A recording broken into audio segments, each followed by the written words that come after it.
This is Ike Feldman with Outside the Cage on CBS Sports Radio. And look who it is. He was just in studio last week before his fight for Glory 61.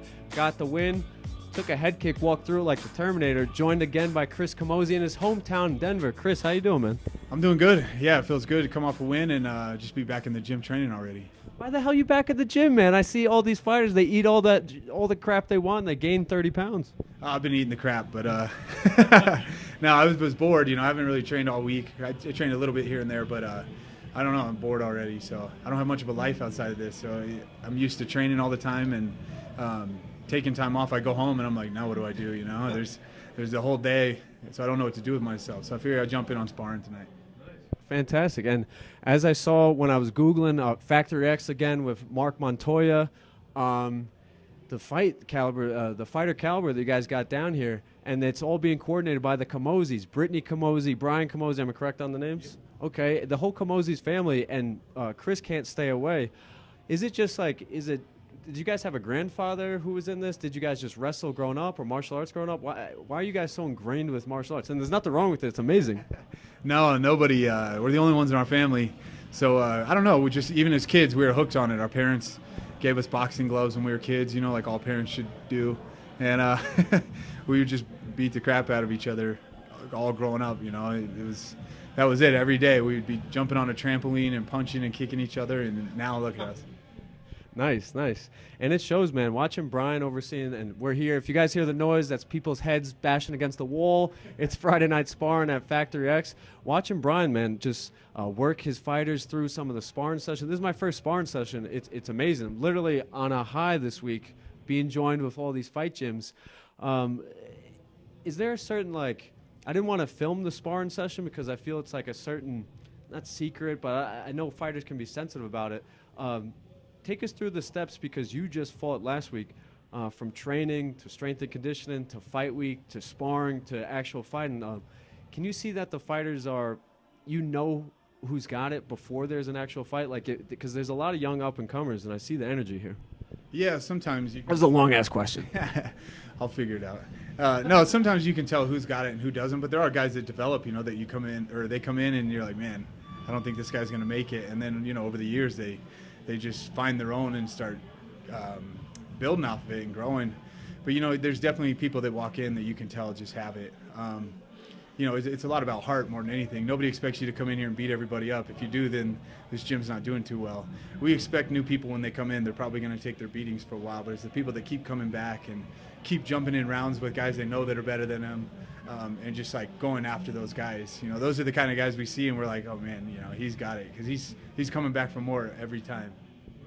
Is it, do you want to keep their egos down and not pump them up too much? What's the strategy to grooming some of these guys? Now that are you more on the coaching side now, or has this always been your involvement at the Factory X? I mean, I help out my friends. I'm not a coach here, you know, and I don't own the gym. No, and my brother, I would say, is drifting into a coaching role quite a bit. He teaches a lot of the Muay Thai classes and stuff here, and then he coaches me when Mark's traveling. But no, it's fun to coach guys and help out. But I think as far as grooming, I don't know if there's a lot of grooming. It's kind of like gladiator school here. Wow. It's sink or swim for the most part. For the team, you know, if you want to be on the team, a lot of it's sink or swim. You know, we're not going to throw amateurs in with pros every time, but there's days Mark will come in and be like, all right, let's see what he's got. Oh, wow. Put so-and-so against a more experienced fighter, and it's just it builds character. Like I said, if they keep coming back, keep trying harder, keep trying to learn to beat that person that's been beating them the whole time, that's when you know somebody's got it. Awesome, awesome. I just seen, sticking about the sparring sessions, I just seen Fighter X, you know, it was a pretty prominent name in MMA, and it was a younger guy, maybe an unknown guy who had the better of him, and there's a lot of his peers around. Do you feel that some fighters can get sensitive, like during sparring, and they ramp it up too much? Because this young kid, he's like, if I could beat this guy, I could beat everybody. What would you tell any young fighter? You know, guys that have been around for a while, they know training's training, fighting's fighting. You know, you might be able to beat some high-level guys here, you know, around here, around there, or even... Dude, he had a rear naked. I was like, oh, my God, this guy's he's a pretty prominent name. Yeah, even, it doesn't matter, you know, sparring. So in here, we try new things and stuff. So you might get caught trying something new, or somebody might just get the better of you, but it's all about being able to do it on that night in front of a crowd, on TV. There's a lot more that goes into being a seasoned fighter than just, being able to win like rounds in the gym and stuff. It's being able to handle all that pressure and do it on that night. But yeah, we've got young guys here that can hang with, guys you see in the UFC all the time. It's just a matter of waiting their turn and getting there. Nice. Again, we're being joined by Chris CAMOZZI, Glory kickboxer, former UFC fighter. Might get back into MMA. He's rolling, guys. I got the inside. He's rolling again. He's rolling around. Yeah, right back to the mats. I love doing MMA. So I train MMA unless I get a kickboxing fight, not the other way around. Even though I've signed with Glory, I come back and I just do MMA because I'm still waiting for an MMA fight. I'm trying to talk with Bellator, PFL, one of those prominent promotions, and get with them. So we'll see. But I'm always going to train MMA. Nice, man. Nice. You're fantastic. I hope it happens. If you really wanted to do it, it will happen.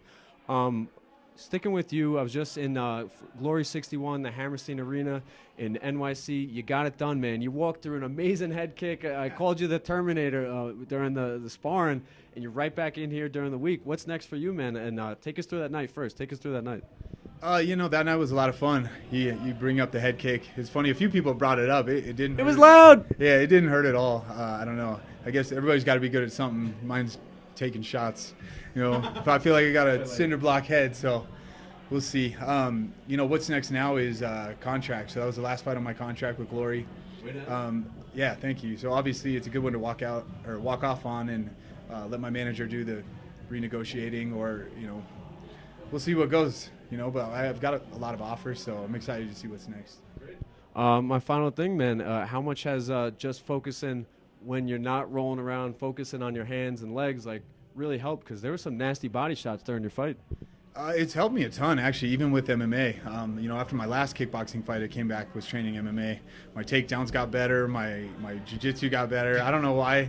I think it's just I'm not thinking as much, but a lot of it is footwork. I focus so much on striking that my footwork got better, so my feet are under me better for defending takedowns or even getting takedowns. Instead of diving in, my feet are already under me while I'm throwing punches and stuff. And I think that has been a huge thing for me because I feel better fighting MMA than I ever have. Chris, congratulations on the win, and can't wait for what you're going to do next. Awesome. Thank you.